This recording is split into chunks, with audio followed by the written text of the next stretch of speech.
Right, this is the thread that I'll use. To me, this is the best thread money can buy. It's a product called, I haven't got the packaging, it's called Tiger Thread. This is not an easy thread to get hold of. The place where I'll get this from, normally you have to have a trade account. It's not, you know, they're not really open to the public, so I know not everybody can really get hold of this so easily.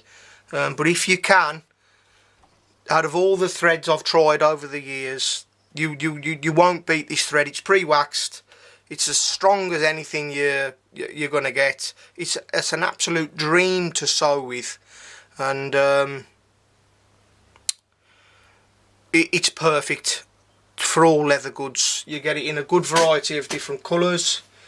This is the Havana. The black is great. You know, this is not a cheap thread by any stretch of the imagination. Most people wouldn't want to pay this kind of money for a bit of thread that they'd need. Obviously, you know, I'll buy my, because I do so much leather work, you know, this is something else a lot of people, you know, I buy my dyes, you know, by the gallon, you know, and this is, you know, you're talking, I can't even remember now, it can vary between 80 to 100 and so pounds, British pounds, which a lot of people are just not going to need this amount of dye. They would rather buy a little pot, which is what you need really for your small, or one that does seem to, you know, if you can, is buy the 946mm. This is a more cost-effective way than the little ones. There's plenty in here, last you a long time, and yeah, it's a great dye. I'll only use the professional oil dye. I'll very rarely use anything else.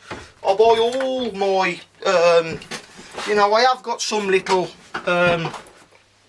tubs, but all these I just keep and I'll fill from the real big tubs, because it's harder to just keep pouring out from the real big tubs.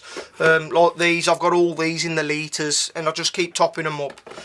Same with my finishes. And you know, if you're somebody like me, or you do make a lot of, or you started to make a lot of leather goods, it works out better to buy it in bigger quantities. It's always cheaper, but there's nothing like you get an order come in and you've run out of something, and then you know, you've got to wait a week or for ages to finish that guy's product or girl's product, lady's product, and you know, you've got to let them down. It's always nice to have it in, and then as soon as it starts running a bit low in them big bottles, which will still give you quite a bit of time, you know, get another one in. It just makes more sense.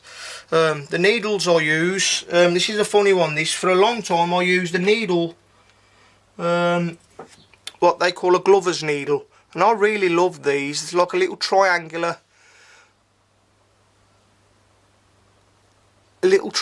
point on. I can't get this thing to focus. I tried all sorts. In the end I found my perfect, I had these made, but the equivalent to these are a John James, I think it's a 0004. It's just the right size for me, but to be honest, you're better to buy a few different needles and find what works for you. I just wanted to go over quickly measuring out your thread so there's not much waste, especially if you're buying a deer thread. Right, so what we're going to do here is, this is going to be shown in parts. What I'll find, if you're using 4mm thick leather and you're using 3 pieces, you line it up against your stitch line, leave a little bit over,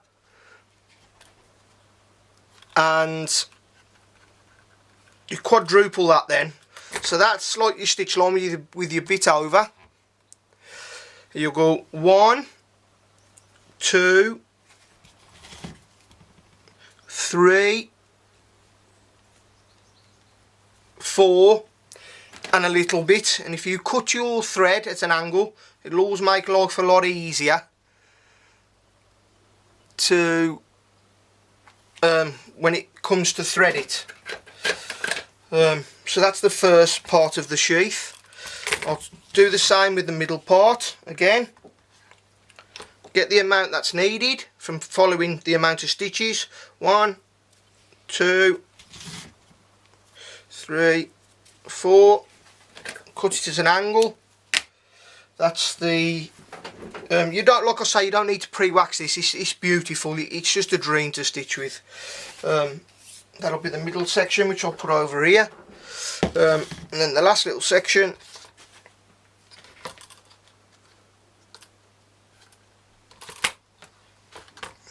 One, 2, 3, 4. He chose this Savannah for this sheath. You know, I always give the option of what colours people like, and makes it more of a nice touch for my customers to be able to pick what they want. Like, you know, he wanted brass hardware with this, and you know, Havana stitching, nice dark brown stitching. It's just a bit light in the dark brown actually, this. Like I say, I've done him a little bit of a custom colour with this one, but right, so that's the end piece. I'll also pop that round here, and okay, so now I'm not too sure how to be able to stitch these type of videos together and that yet, and just so that this time I'd like to be able to get these up for you to see. I did do a video on contact adhesive with the others that didn't work, which I will do again.